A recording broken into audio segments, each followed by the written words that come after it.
Oi, pessoal, bom dia, tudo bem? Mais uma aula de português acaba de começar. Na manhã de hoje eu quero desejar um ótimo dia, tá? Espero que todo mundo esteja bem, feliz por ter visto uma parte da turma e feliz também por estar aqui com vocês, certo? Que nossas aulas continuem aí rendendo muito e que vocês possam cada vez mais estarem aí bem melhores, certo? Gente, nós vamos hoje estudar aí sobre o gênero textual, texto teatral. Muito, muito interessante esse gênero. Por quê, professor? Porque o texto teatral, ele está presente muito no nosso cotidiano, muito, muito mesmo. Porque, por exemplo, se você já foi a um teatro, você vai ver o texto teatral acontecendo. Se você assiste uma novela, a uma série, a um filme, com certeza ali também nós temos partes de texto também, assim, dessa esfera da dramatização, né? Que você lê, que você estuda, interpreta esse texto e entra de fato ali no jeito do personagem. Tranquilo? Então, nós vamos conhecer um pouco mais sobre esse gênero, falar sobre sua origem, falar sobre características, certinho? Vamos lá. Antes de iniciarmos aí, isso não está no livro de vocês, tá? Mas vocês têm um texto teatral direitinho, tem um assunto, mas está no portal da Conquista. Então, vocês podem acessar o portal e obterem esse material que eu estou utilizando aqui agora. Bora lá. Falar de texto teatral sem falar do termo teatro ou da origem do teatro seria um pouco, né, desconexo com o conteúdo. Então, o que é que quer dizer a palavra teatro? Onde é que ela foi criada? Então, o termo teatro vem do grego theatron, significa local onde se vê, ou lugar para olhar. Tudo a ver, né, com a tradução atual. Porque hoje você vai a um teatro, você fica numa arquibancada para contemplar ali a peça. Então é isso que nós temos aí. Desde a sua origem, né, o teatro era tido como lugar onde se vê ou lugar para olhar. Designa simultaneamente o conjunto de peças dramáticas para a apresentação em público e o edifício onde são apresentadas essas peças. Então, o teatro é o local, né, onde se apresentam peças teatrais. O teatro grego teve início em Atenas, na Grécia, por volta de 550 anos antes de Cristo. Muito tempo, né? Veja a quantidade de anos que já tem a existência do teatro. É claro que se você for parar para fazer uma análise temporal, você vai perceber que o teatro muito mudou desde a sua origem. Ele foi evoluindo, ele foi acrescentando mais aspectos, ele foi ganhando outras caras, ele foi dando possibilidades até de outras pessoas entrarem. A gente vai ver isso já já. Quer dizer, ó, logo abaixo já está escrito aí, né? Ó, as mulheres não podiam participar das atuações, pois não eram consideradas cidadãs da polis. Hoje em dia, isso mudou, né? Graças a Deus, a mulher vem ganhando cada vez mais o seu espaço na sociedade. E isso é justíssimo, né? Porque tem que sim ter um lugar para os dois. Então, antigamente a mulher não podia participar de peças teatrais. Aí você pode perguntar, professor, então se não podia participar, como é que eles faziam as personagens mulheres dentro da peça? Então, existiam algumas máscaras que eles criaram, os gregos, tá? E essas máscaras representavam figuras femininas e figuras masculinas. Então, quem era o ator da personagem feminina sempre era um homem, sempre, certo? Então, tem aí essa introdução. Aqui vocês têm essas máscaras criadas do teatro grego, e essa informação aí vocês podem encontrar também no site do Toda Matéria. Aí uma curiosidade muito importante, falando de teatro, falando de Grécia, é necessário que vocês saibam que atualmente nossos modelos de teatro são todos fechados, né? São todos cobertos, todos protegidos. Lá não. Assim, quando surgiu, olha só como era o modelo teatral aí deles. Era um palco em formato de meia-lua e tanto o teatro quanto a arquibancada dele eram feitos ao céu aberto. Então, nessa época, né, diversos teatros foram construídos e, se você for olhar, eles representam grandes estruturas mesmo, tá?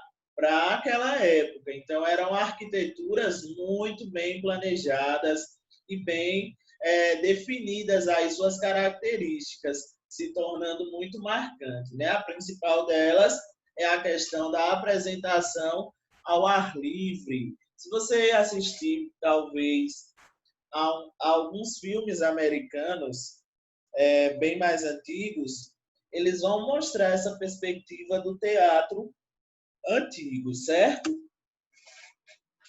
Aí aqui um outro elemento, né, como já foi dito no início da aula, é a questão das máscaras. Só que no meio dessas máscaras, duas ficaram muito famosas. Foi a máscara da tragédia e a máscara da comédia.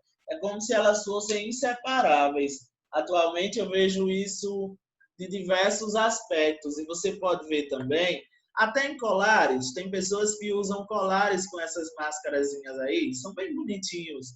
E realmente elas representam aí,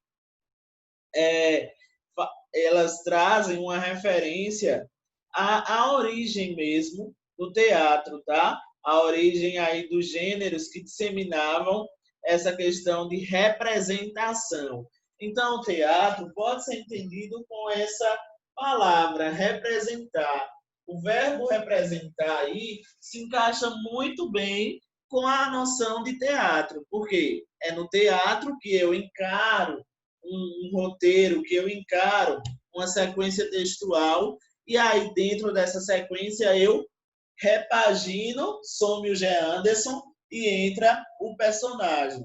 Então, aí a gente tem essa questão de envolvimento, de entrega, de você mesmo se doar para o personagem que você está interpretando. Porque como é que eu quero fazer um personagem que todo mundo dê credibilidade se eu enquanto ator, não me entrego o suficiente, não sou capaz de viver realmente o personagem enquanto eu estiver atuando, né? Então, essas máscaras representavam essa questão teatral. Aí aqui a gente já entra diretamente nas características, isso já está no livro de vocês. Então, aí na página 35, vocês vão observar que o texto teatral também pode ser chamado de texto dramático. Isso porque ele traz aí uma noção de apresentar momentos narrativos, tá? Contando uma história de alguma coisa. Quando você olha para a novela, na novela você tem uma história que vai sendo desenrolada a cada dia. E essas histórias não são narradas por narradores. Os personagens das novelas, eles mesmos falam por si só. E aí, nessas falas, né, eles deixam muito bem clara, muito bem evidente quão dedicados eles são à atuação. E aí, o texto teatral também tem essa característica. Ele não apresenta um narrador, mesmo sendo um texto narrativo. Como assim, professor? Ora, em outros momentos, eu já tinha explicado para vocês a questão do discurso direto. O discurso direto é aquele em que o personagem fala diretamente sem a presença do narrador. Exemplo, um discurso que não é direto é aquele que o narrador fala pelo personagem. Então, olha o exemplo. Maria disse que viria hoje. Maria não me disse nada, quem está me dizendo é o narrador. É você que está me dizendo. Agora, quando eu falo assim, e Maria disse, eu irei hoje à sua casa. Agora sim Maria falou. Maria está aqui, né, ó, mostrando que está presente. Então, no texto teatral, é muito comum a presença do discurso direto, os personagens falando sem a presença de um narrador. Uma outra característica importante é a presença de orientações sobre o cenário, a movimentação dos atores, a comunicação gestual, expressão corporal ou facial. A entonação, né, que é como você fala, como está a sua voz, e, como já mencionamos, as indicações que orientam o trabalho do diretor e do elenco são chamadas de rubricas. Pronto. Aqui a gente tem algo bem interessante. Essas rubricas, elas vão dizer o que os personagens vão fazer. Então, por exemplo, e João segura uma flor, ajoelha-se e diz para Maria que a ama. Aí João vai lá e diz: isso não é uma fala do narrador. Isso é um roteiro. Nesse roteiro tem a rubrica, que é uma orientação de como os personagens devem se portar durante a cena, tá?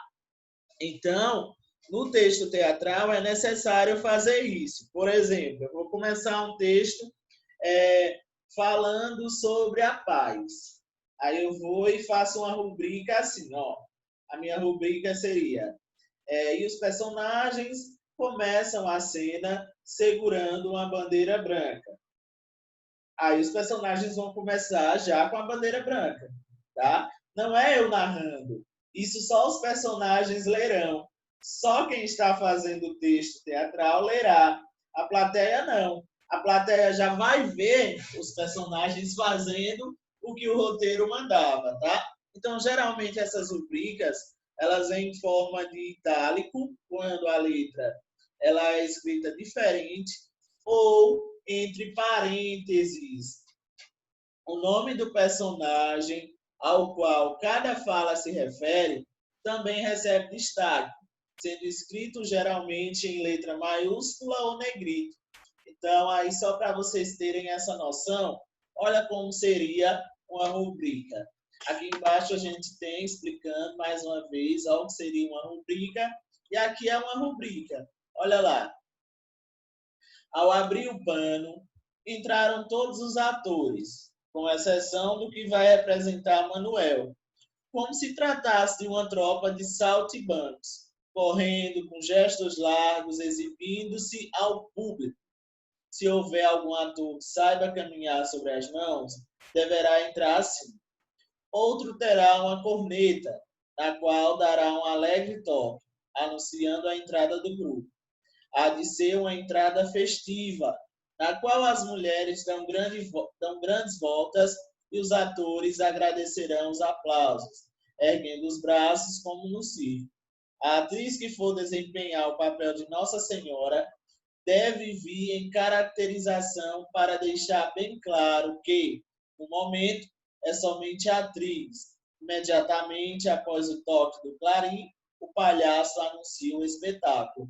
Isso é uma rubrica, é uma orientação do que os personagens devem fazer ali durante o texto.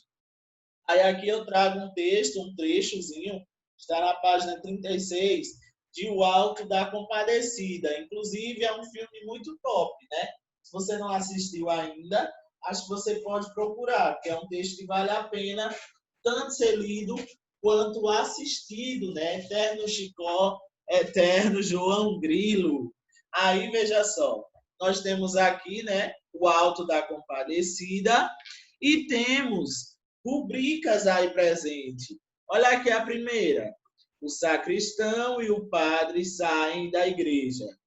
Sacristão. Isso é uma rubrica indicando quem é que vai falar. Aí o sacristão vai e diz: mas eu não já disse que fica tudo por minha conta? Padre.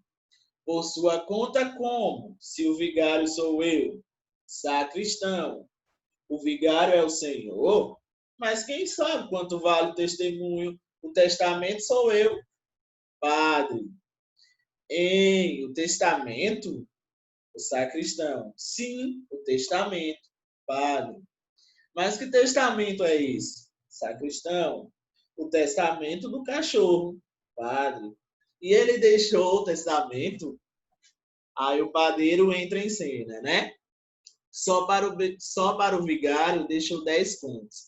Aí o padre fala, que cachorro inteligente, que sentimento nobre. Aí entra João Grilo, né? E um cachorro desse ser comido pelos urubus é a maior das injustiças. Aí o padre vai e diz, comido ele? De jeito nenhum.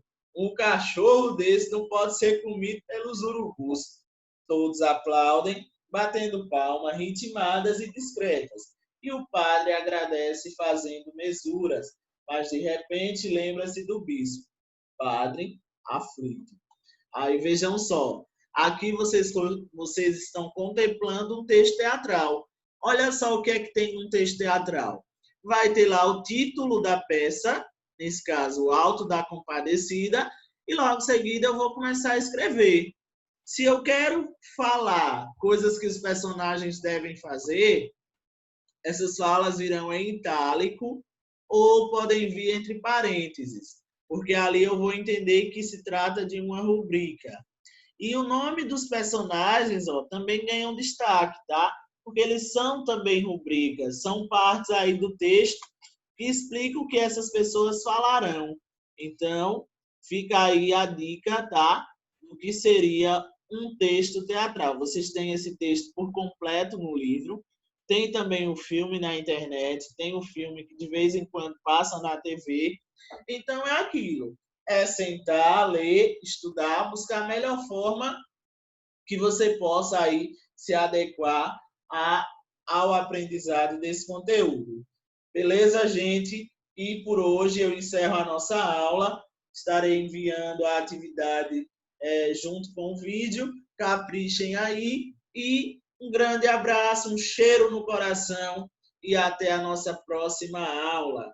Certo, galerinha? Tchau, tchau, viu?